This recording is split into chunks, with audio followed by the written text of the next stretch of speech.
Herhalde şimdi bir saniye kamera çekiliyor önünde. Daha sonra... Hocam neredesin? Ne yapıyorsun?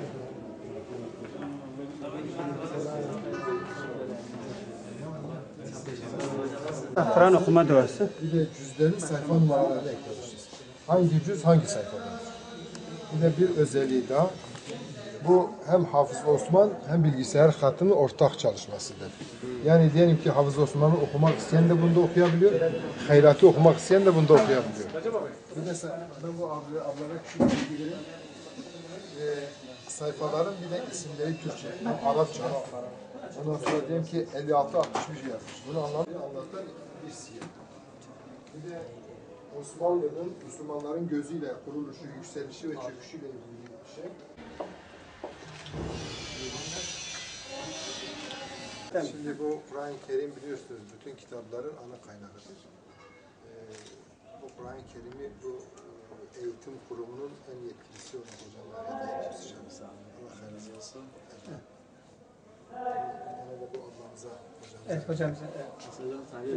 Evet, hoş geldiniz hocam. Hocam bu Diyarbakır ve Değerleri Derneği adına teşekkür ederiz.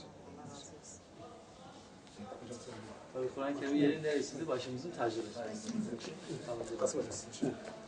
Şimdi önce bir öğrenciye verir misiniz?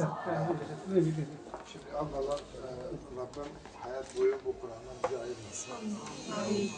Daima okumayı ve yaşamayı bize hepimize nasip etsin.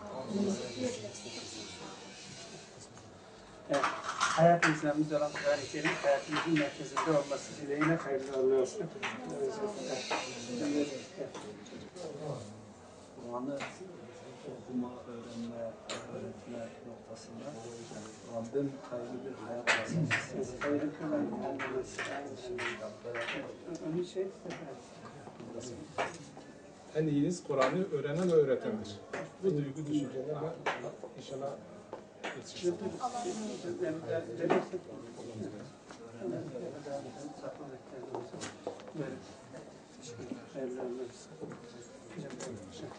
Sınıflarda dolap var.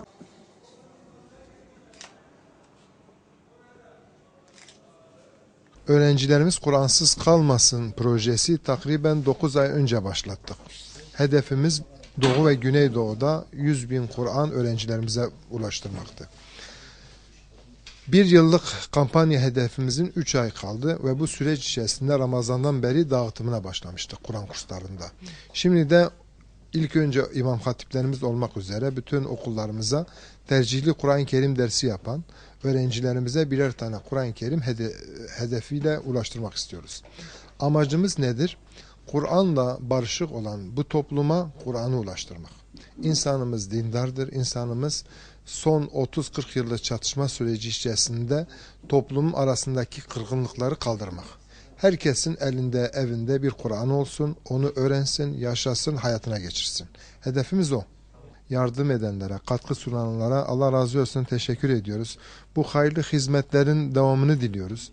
İstiyoruz ki halkımız teveccüh göstersin, biz de buna ve buna benzer projelere imza atalım, hizmet edelim. İnsanlarımızı Kur'an'la buluşturalım.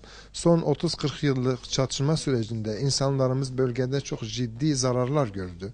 Kırgınlıklar yaşandı, faili meşhuller oldu, kayıplar yaşandı ve bu Kur'an'la bu yarayı melhem etmek istiyoruz. Biliyoruz ki bu toplumlar arasındaki kırgınlığın melhemi, ilacı Kur'an'dır. Ve bu Kur'an'la insanlarımızı ayağa kaldırıp, Kur'an çünkü yaşanmak için gönderilmiş bir kitaptır.